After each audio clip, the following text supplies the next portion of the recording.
Boa noite, igreja. A paz do Senhor Jesus Cristo amado, tudo bem? Prazer, me chamo Kaique. Hoje o tema da nossa pregação será atributos de Deus.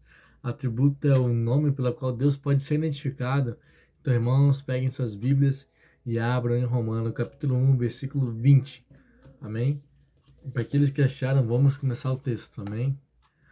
Vamos lá, porque os atributos invisíveis de Deus, assim o seu eterno poder, como também a sua própria divindade, claramente se reconhecem desde o princípio do mundo, sendo percebidos por meio das coisas que foram criadas. Tais homens são, por isso, indesculpáveis. Aqui, irmão, ele está dizendo que os atributos de Deus são invisíveis e Deus tem um eterno poder. E como também a sua própria divindade, claramente se reconhecem. Com a própria divindade de Deus, os atributos de Deus se reconhecem. E os atributos de Deus são percebidos pelas coisas que foram criadas. Então, irmãos, os atributos de Deus são as características de Deus. Vamos começar pelo entendimento de Deus, o atributo do entendimento de Deus, o atributo incomunicável. Amém?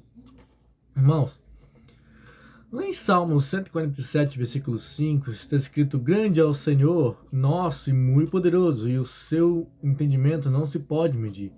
Aqui está dizendo que o entendimento de Deus, não se pode medir, a gente não pode medir o entendimento de Deus, é impossível. Também está dizendo que grande é o Senhor, amém? Agora vamos falar sobre o atributo incomunicável de Deus, ou seja, que não é transferível para o homem, sobre a infinitude de Deus. Eu gostaria de ler com vocês um trecho de Isaías 40, do versículo 12 ao 28, amém? Vamos lá. Sobre a infinitude de Deus, o tamanho de Deus. Quem na concha de sua mão mediu as águas e tomou a medida dos céus a palmos? Quem recolheu na terça parte de um efa o pó da terra e pesou os montes em romana, no caso balança, e os outeiros em balança de precisão? Quem guiou o Espírito do Senhor? Ou como o conselheiro ensinou? Com quem tomou ele conselho para que lhe desse compreensão? Quem o instruiu na vereda do juízo? Ele ensinou a sabedoria e lhe mostrou o caminho do entendimento. Eis que as nações são consideradas por ele como um pingo que cai do balde, como um grão de pó na balança. As ilhas são como o pó fino que se levanta. Nem todo o Líbano basta para queimar os seus animais para um holocausto. Todas as nações são perante ele como uma coisa que não é nada. Ele as considera menos que nada, como um vácuo. Com quem comparareis a Deus? O que em coisa semelhante confrontareis com ele? O artífice funde a imagem, e os ouvidos cobrem o ouro e cadeias de prata forte para ela. O sacerdote idólatra escolhe madeira que não se corrompe e busca um artífice perfeito para assentar uma imagem esculpida que não oscile. Acaso não sabeis? Porventura não ouvis? Não vos tenho anunciado desde o princípio? Ou não atentastes para o fundamento da terra? Ele é o que está assentado sobre a grandeza da terra, cujos moradores são como gafanhotos. Ele é quem estende os céus como cortina, e os desenrola como tenda para neles habitar. Ele é quem reduz a nada os príncipes e torna a nulidade os juízes da terra. Mal foram plantadas, mal se uma tempestade o leva como palha. No caso, mal uma tempestade se levanta e eles se vão como palha. A quem, pois, me comparareis para que eu seja igual, diz o santo? Levantai os altos olhos e vede. Quem criou as coisas? Aquele que fez seu exército de estrelas toda bem contada, a quais ele chama pelo nome, por ser grande de força e forte em poder. Nenhuma só vem a lhe faltar. Pois, por que dizeis, ó Jacó, e falas, ó Israel, meu caminho está encoberto ao Senhor, e meu direito passa despercebido ao meu Deus? Não sabeis, não ouvistes que o eterno Deus, o Senhor, o Criador dos fins da terra, nem se cansa, nem se fadiga? Não se pode coordenar o seu entendimento. Aqui, irmão, nesses versículos nós vemos a grandeza de Deus, que as pessoas, a multidão da terra inteira, as 8 bilhões de pessoas que existem, são consideradas como eles, como pó, como um pingo que cai de um balde. Quem foi que mediu as montanhas na balança? Foi o próprio Deus. Quem comparareis a ele? Quem vai se confrontar com Deus? Ninguém, pois ele é gigante. Agora eu classifiquei os atributos de Deus em incomunicáveis e comunicáveis.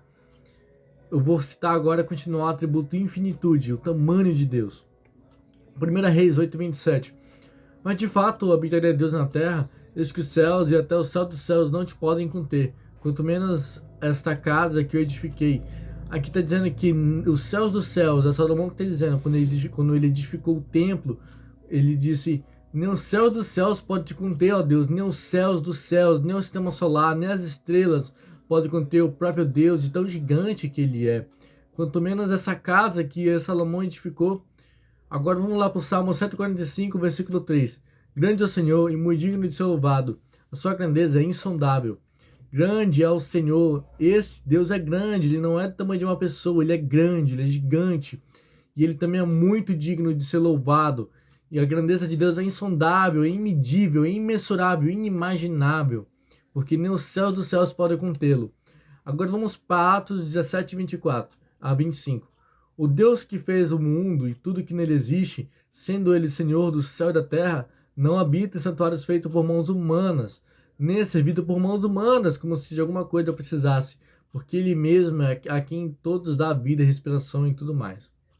Irmãos, o Deus que fez o mundo e tudo que nele existe, sendo o Senhor do céu e da terra, ele não habita em santuários feitos por mãos humanas, ele não habita em santuários, em templos e igrejas feitos por homens, amém? Porque ele também nem é servido por mãos humanas. Deus não é servido por mãos humanas, como se precisar de alguma coisa. Deus não precisa de nós, porque ele mesmo é quem a todos dá a vida eterna, a vida de respirar. E ele é o próprio Deus quem dá a todos a respiração e tudo mais. Se não fosse o próprio Deus, seria como se não fosse a misericórdia de Deus, teríamos sido consumidos. Agora eu vou falar, irmãos, do atributo da eternidade. Gênesis 21, capítulo 21, versículo 33. Plantou Abraão tamargueiras em Beceba, invocou o nome do Senhor, o Deus eterno. Deus é eterno, não há começo e nem fim, ele é eterno. Vamos para o Salmos 90, versículo 2. Antes que os montes nascessem e se formassem a terra e o mundo de eternidade e a eternidade, tu és Deus. Olha aqui, irmãos, antes que os montes que a gente vemos que são gigantes nascessem, e se eles se formassem do jeito que eles são, a terra toda e o mundo de eternidade e eternidade, tu és Deus. Deus era antes do mundo existir, Deus era antes do mundo nascer, Deus era antes de tudo isso, com grande e louvável é o nosso Deus. Salmo 102, versículo 27. Tu, porém, és sempre o mesmo, os teus anos jamais serão fim. Aqui nós temos atributo de imutabilidade, tu és sempre o mesmo, mas também temos atributo de eternidade, e os teus anos jamais serão fim. Os anos de Deus jamais vai ter fim, Deus nunca vai morrer, Deus nunca vai deixar de existir, pois ele é eterno. Esse é um atributo de Deus incomunicável. Vamos lá para Tito, capítulo 1, versículo 2. Na esperança da vida eterna, que o Deus não pode mentir, prometeu antes dos tempos eternos, em tempos devidos, manifestou a sua palavra mediante a pregação, que foi confiada por mandato de Deus, nosso Senhor. Olha o que está escrito em Tito capítulo 1, versículo 2. A esperança da vida eterna, que Deus não pode mentir antes dos tempos eternos. Ele prometeu coisas para nós antes dos tempos eternos, antes da eternidade existir. Deus já tinha feito promessas a nós. Ou seja, Deus ele não tem começo. Deus ele não tem fim. Amém? Agora vamos falar sobre o atributo da imutabilidade de Deus. Salmo 102, versículo 27 diz: Tu, porém, és sempre o mesmo, os teus anos jamais serão fim.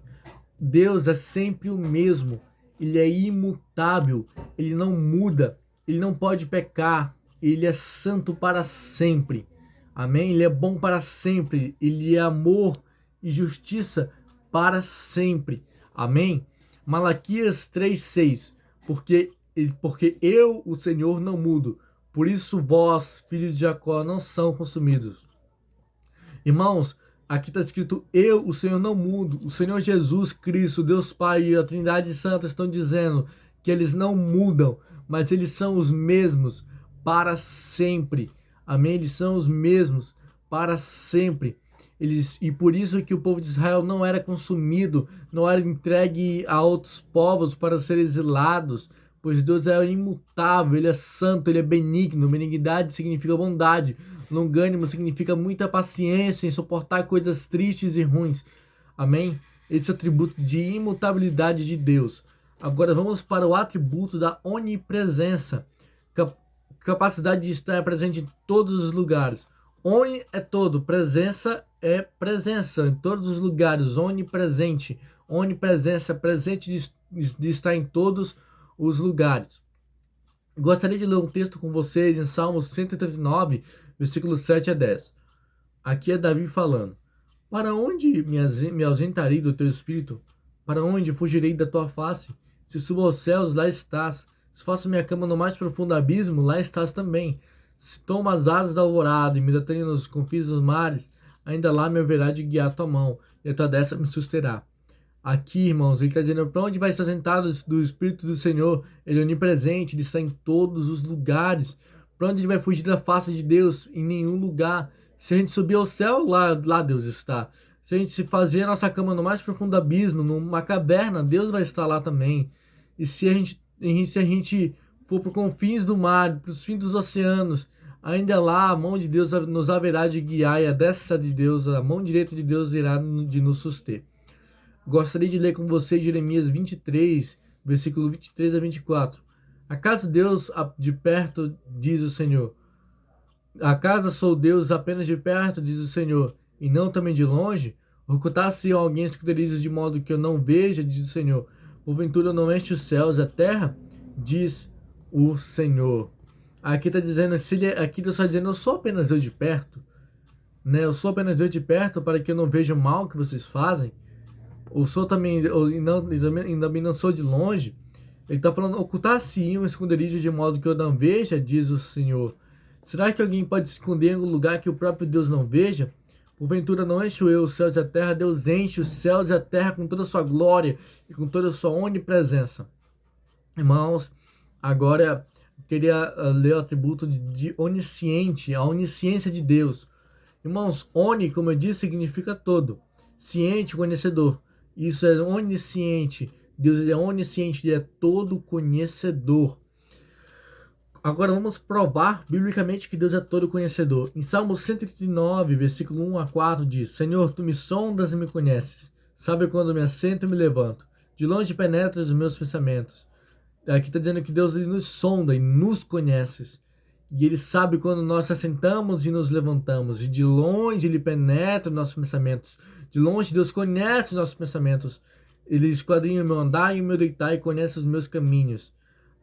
Deus esquadrinha nossos andar, nosso deitar e conhece todos os nossos caminhos, todo o nosso futuro, todo o nosso passado, todo o nosso modo de viver. Deus conhece.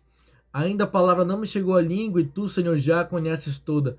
Ainda a palavra nem foi digerida, a gente nem pensou na palavra e Deus já sabe o que a gente vai dizer, porque Ele nos conhece. Agora, eu gostaria de ler com vocês Isaías 46, 9 a 10. Lembrai-vos das coisas passadas da antiguidade, que eu sou Deus e não há outro. Eu sou Deus e não há outro semelhante a mim, que desde o princípio anuncio o que é de acontecer desde a antiguidade, as coisas que ainda não sucederam. O que eu digo, o meu conselho permanecerá de pé e farei toda a minha vontade. Deus, ele mostra o futuro. Aqui está dizendo, desde o princípio eu anuncio o que há de acontecer desde a antiguidade. E se é todo o conhecimento de Deus, ele anuncia as coisas futuras que ninguém jamais saberia, mas só o próprio Deus Santo sabe. Eu gostaria de ler com vocês Hebreus 4:13. E não há criatura que não seja manifesta na sua presença, pelo contrário, todas as coisas estão descobertas e patentes aos olhos daquele a quem temos de prestar conta. Irmãos, não há criatura que não seja manifesta na presença de Deus. Pelo contrário, todas as coisas estão descobertas aos olhos de Deus e patentes aos olhos daqueles que temos de prestar conta. Aqui está dizendo, irmãos, em Hebreus 4:13, que a gente vai ter de prestar contas a Deus. Ele sabe e conhece todas as coisas, amém? Agora eu gostaria de ler para vocês 1 João 3:20. Pois se o nosso coração nos acusar, certamente Deus é maior que nosso coração e conhece todas as coisas. Amém, irmãos? Deus conhece todas as coisas. Se nosso coração nos acusar, Deus é maior que o nosso coração. E Ele conhece todas as coisas. Amém? Receba essa palavra. Atos 2:23. Sendo esse entregue pelo determinado desígnio, agora é o atributo presciência de Deus. Ele é bem curto. Sendo esse entregue pelo determinado desígnio e presciência de Deus, vós matraste crucificando por mão de iníquos. Irmãos, aqui é Atos 2:23. Aqui tá, olha, eu vou ler o texto de novo. Sendo este entregue pelo determinado desígnio de presciência de Deus, vós o mataste, crucificando por mão de iníquos. Irmãos, presciência é prever o futuro, é um pré-conhecimento, é um pré-diagnóstico. Deus já sabia que Jesus ia morrer na cruz. Ou seja, tudo era plano de Deus na crucificação. Amém? Agora eu vou ler Romanos 8, capítulo 8, versículo 29. Porquanto aos que de antemão conheceu, também Deus o predestinou para serem conformes à imagem de seu Filho, a fim que ele seja o primogênito entre muitos irmãos. Ele predestinou para serem conforme à imagem de seu Filho. Olha, irmão, predestinar é um destino antes de acontecer. É estabelecer um destino antes de acontecer. Isso prova a onisciência de Deus e que ele sabe tudo antes de acontecer. Isso é a presciência de Deus, ele sabe tudo antes de acontecer. E quase acabando, irmãos, 1 Pedro 1:2. Eleito segundo a presciência de Deus Pai, santificação e Espírito, para a obediência e a expressão do sangue de Jesus Cristo. Graça e paz vos sejam multiplicadas. Irmãos, muito obrigado pela sua atenção. Vai ter parte 2 desse vídeo. Vai ser o atributo de Deus da onipotência. Vai ser o atributo de Deus da soberania. E os atributos comunicáveis de Deus que vai ficar para outro vídeo. Amém? Deus abençoe sua vida, graça e paz. Hoje eu gostaria de recomendar esse livro, A Doutrina do Espírito Santo, George Smithson. Não dá para ver direito no vídeo, mas A Doutrina do Espírito Santo, George Smithson, ali completo. E hoje eu estou lendo esse aqui, irmãos. A Necessidade de Oração, Eduardo M. Baum, um ótimo livro que eu recomendo a vocês. Graça e paz sejam com vocês. Em nome de Jesus Cristo amado. Amém.